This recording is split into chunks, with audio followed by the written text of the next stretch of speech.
তারিখ ছিল শেখ হাসিনার সাজা ঘোষণার দিন, আর 17 তারিখ তার সাজা ঘোষণা হয়েছিল, কারণ এই দিনগুলি আওয়ামী লীগ শাটডাউন কর্মসূচি পালন করেছিল।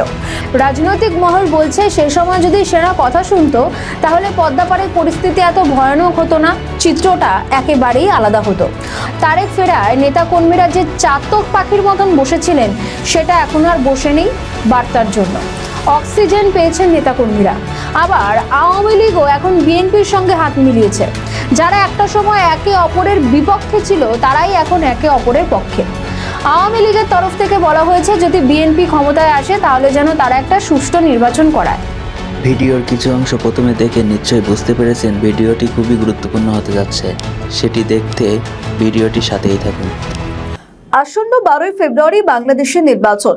যুদ্ধ তো নয়, কিন্তু যেভাবে সরকারের তরফে নির্দেশ আসছে তাতে মনে হচ্ছে যুদ্ধ হওয়ার আশঙ্কা করছে সরকার। আমরা জানি প্রাকৃতিক দুর্যোগের আগে হাসপাতাল, বিভিন্ন প্রতিষ্ঠানকে সতর্ক থাকতে বলে সরকার, কিন্তু ভোট আসার আগে দেখা যাচ্ছে হাসপাতালগুলিতে তৎপর থাকার নির্দেশ দিয়েছে অন্তর্বর্তীকালীন সরকার। তবে কি নির্বাচনের আগে ও পরে প্রচুর সহিংসতার ঘটনা ঘটতে পারে? তাই এই নির্দেশ অন্তর্বর্তী সরকারের। দেশের সমস্ত হাসপাতালকে নির্বাচন কেন্দ্রিক রেড অ্যালার্ট জারি করার মতো নির্দেশনা জারি করেছে বাংলাদেশের বর্তমান সরকার।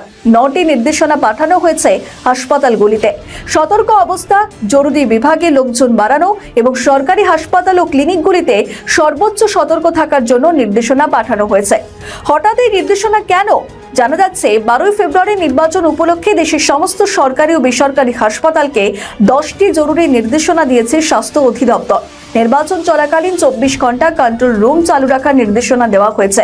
আগামী 10 ফেব্রুয়ারি থেকে 15 ফেব্রুয়ারি পর্যন্ত সংশ্লিষ্ট সমস্ত সেবা প্রতিষ্ঠানের সতর্কতা প্রস্তুতি বজায় রাখতে হবে। রবিবার অধিদপ্তরের পরিচালক ডক্টর আবু হোসেন মোহাম্মদ মইনুল হাসান এই নির্দেশনা জারি করেন। নির্দেশ অনুযায়ী নির্বাচনকালীন সময়ে প্রতিটি সিটি কর্পোরেশনে 6টি, বিভাগীয় পর্যায়ে 4টি, জেলা পর্যায়ে 3টি, উপজেলা পর্যায়ে 2টি এবং ইউনিয়ন পর্যায়ে 1টি করে মেডিকেল টিম গঠন করতে হবে। জনবলের প্রাপ্যতা এবং প্রয়োজনীয়তা ভিত্তিতে মেডিকেল টিমের সদস্য নির্ধারণ করবেন সংশ্লিষ্ট প্রতিষ্ঠান প্রধান অথবা স্বাস্থ্য প্রশাসক। এছাড়াও নির্বাচনকে কেন্দ্র করে জরুরি বিভাগে প্রয়োজন অনুযায়ী অতিরিক্ত জনবল নিয়োগের নির্দেশও দেওয়া হয়েছে। এমনকি সর্বক্ষণের জন্য অ্যাম্বুলেন্স প্রস্তুতি রাখারও নির্দেশ দেওয়া হয়েছে। ওই নির্দিষ্ট কয়েকটি দিনের জন্য প্রতিষ্ঠান প্রধানদের কর্মস্থলে উপস্থিত থাকা বাধ্যতামূলক। কোনো কারণেই প্রতিষ্ঠান প্রধান যদি ছুটিতে থাকেন তাহলে যোগ্য ব্যক্তিকে দায়িত্ব হস্তান্তর করতে হবে। এক্ষেত্রে তার নাম, পদবি এবং মোবাইল নম্বর স্বাস্থ্য অধিদপ্তরকে জানাতে হবে। বেসরকারি হাসপাতাল এবং ক্লিনিকগুলোর প্রতিও বিশেষ নির্দেশনা দেওয়া হয়েছে সরকারের তরফে।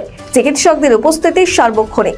এছাড়াও জরুরি পরিস্থিতি তৈরি হলে সরকারি স্বাস্থ্যসেবা কর্তৃপক্ষের নির্দেশনা অনুসারে স্বাস্থ্যসেবা প্রদানের নির্দেশ দেওয়া হয়েছে। জরুরি বিভাগ, আন্তঃবিভাগ, ল্যাব, ক্যাথল্যাব, ডায়ালিসিস সেন্টার, অন্যদিকে সিটি স্ক্যান ও এমআরআই সেন্টার নিয়মিতভাবে খোলা রাখতে হবে।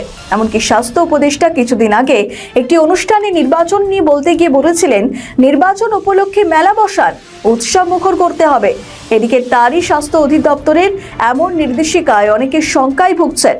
ভোট উৎসব মুখর থেকে এখন মনে হচ্ছে ভোটকে সুনামি হিসাবে দেখছেন তারা। অন্তত তাদের নির্দেশনায় এমনই মনে হচ্ছে। তবে প্রথম নয়, এর আগেও সরকারি তৎপরতা লক্ষ্য করা গিয়েছিল। গত বছর নভেম্বরের 13 এবং 17 তারিখ, এই দুটি তারিখকে কেন্দ্র করে যুদ্ধাবস্থা তৈরি হয়েছিল দেশে। সরকারের তরফে প্রস্তুতি ঠিক এমনই ছিল। 13 তারিখ ছিল শেখ হাসিনার সাজা ঘোষণার দিন, আর 17 তারিখ তার সাজা ঘোষণা হয়েছিল, কারণ এই দিনগুলি আওয়ামী লীগ শাটডাউন কর্মসূচি পালন করেছিল। আর সরকারের তরফে প্রস্তুতি যুদ্ধাবস্থার আয়োজনের মতোই ছিল। এখন সেটাই লক্ষ্য করা যাচ্ছে। আর যখন এই নির্দেশিকা গণমাধ্যমে উঠে আসে তখন জনমতে একটা ভীতি তৈরি হয়। তাহলে সাধারণ মানুষ কিভাবে ভোট কেন্দ্রে যাবে? কিভাবে তারা তাদের গণতান্ত্রিক অধিকার প্রয়োগ করবে? আইন শৃঙ্খলা বাহিনীর বা কি ভূমিকা থাকবে? এখন উঠছে একাধিক প্রশ্ন। 2024-এর 5ই আগস্টের আগে থেকে সেনাপ্রধান সবকিছু নিয়ন্ত্রণ করছেন। যা চকচকে এখন পরিষ্কার, শেখ হাসিনা যে বাংলাদেশ ছাড়ার পেছনে সেনার হাত ছিল।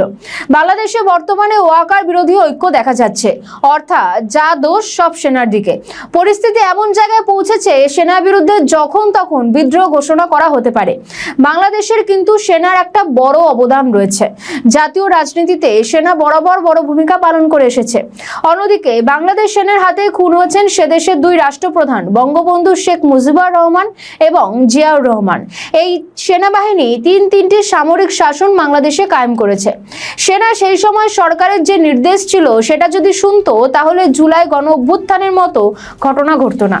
কিন্তু 3রা আগস্ট সেনার তরফ থেকে জানানো হয় তারা সরকারের নির্দেশে আর কাজ করতে পারবে না। ফলে রাজনৈতিক মহল বলছে সে সময় যদি সেনা কথা শুনতো তাহলে পদ্মাপাড়ের পরিস্থিতি এত ভয়ানক হতো না, চিত্রটা একেবারেই আলাদা হতো। হয়তো শেখ হাসিনাকে দেশ ছেড়ে যেতে হতো না, শেখ হাসিনা দেশেই থাকতেন। কিন্তু সেই দিন অর্থাৎ 5ই আগস্ট সেনা শেখ হাসিনা অর্থাৎ সরকারের কোনো কথা শোনেনি। সামনেই রয়েছে বাংলাদেশের নির্বাচন, আর এই নির্বাচনের আগে বাংলাদেশের পরিস্থিতি যে খুব ভালো সেটা কিন্তু একদমই নয়। বিক্ষোভ, মারধরের মতন ঘটনা ক্রমাগত ঘটছে। 12ই ফেব্রুয়ারির পর যারা ক্ষমতায় আসবে তারা যদি এখনই সেনাকে প্রতিদ্বন্দ্বিতা বা বিপরীত পক্ষ হিসেবে ভেবে নেয় তাহলে ভুল কিছু করবে না। বাংলাদেশ সেনাকে যদি বেঈমান বলা হয় তাহলে কিন্তু খুব কিছু ভুল বলা হবে না। কিন্তু বাংলাদেশের সেনার চরিত্রই হলো রাষ্ট্রের তরফ থেকে সেনার জন্য কিছু করা হলে তারা সেই অবদান একেবারে ভুলে যায়। আবার পরে গিয়ে দেখা যায় আবার রাষ্ট্রের বিরুদ্ধে গিয়েই কথা বলে। 5ই আগস্টের পর হয়তো অন্তর্বর্তী সরকার এসেছে, কিন্তু দেশ কিন্তু সামলাচ্ছে সেই সেনাবাহিনী। এবার আসি বিএনপির কথা। তারেক রহমান দেশে ফিরেছেন, প্রায় অনেক বছর পর দেশে ফিরেছেন তারেক ফেরায় নেতাকর্মীরা যে চাতক পাখির মতন বসেছিলেন সেটা এখন আর বসে নেই বার্তার জন্য। অক্সিজেন পেয়েছেন নেতাকর্মীরা। আবার আওয়ামী লীগও এখন বিএনপির সঙ্গে হাত মিলিয়েছে। যারা একটা সময় একে অপরের বিপক্ষে ছিল তারাই এখন একে অপরের পক্ষে। আওয়ামী লীগের তরফ থেকে বলা হয়েছে যদি বিএনপি ক্ষমতায় আসে তাহলে যেন তারা একটা সুষ্ঠু নির্বাচন করায়। কথার কথা, যদি বিএনপি ক্ষমতায় আসে তাহলে যে সেনার সঙ্গে ভালো সম্পর্ক হবে সেটা কিন্তু একদমই ভুল ধারণা। আশঙ্কা যদি আবারও আওয়ামী লীগ ক্ষমতায় আসে তাহলে আবারও সংস্কার ফিরতে পারে সেনার। কারণ ওয়াকারকে সেনাপ্রধানের পদে কে নিয়োগ করেছিলেন তা নিশ্চয়ই সকলেরই জানা। শেখ হাসিনা নিয়োগ করেছিলেন। তিনি আবার হাসিনার কাছের আত্মীয়। তিনি কল্পনা করতে পারেননি বা ভাবতেও পারেননি তার সঙ্গে ওয়াকার বিশ্বাসঘাতকতা করতে পারেন। প্রথম দিকে ইউনূস ক্ষমতায় আসার পর সেনাপ্রধানের সঙ্গে সম্পর্ক বেশ ভালো ছিল। পরবর্তীতে সেই সম্পর্ক একেবারেই পাল্টে যায়। সামনের নির্বাচন যাতে ভালোভাবে হয় সেটা বাহিনীকেই নিশ্চিত করতে হবে। ইতিমধ্যে বাংলাদেশে অনেক পরিবর্তন হয়েছে, সেনাবাহিনীতেও হয়েছে পরিবর্তন। শীর্ষ পদে এমন কয়েকজন রয়েছেন তারা ইউনূসের খুব কাছে। কেন নিয়োগ করা হলো এ নিয়ে উঠছে প্রশ্ন। রাজনৈতিক মহল মনে করছে ইউনূসের কথাতে ভোটের দিন তারা কাজ করতে পারে, সেই কারণেই তাদেরকে আলাদা করে নিয়োগ করা হয়েছে। এখন দেখার 12ই ফেব্রুয়ারি সেনাবাহিনী কোন পথে এগোয়, কারণ ভোট নিয়ে তো কেউই নিশ্চিন্ত নয়।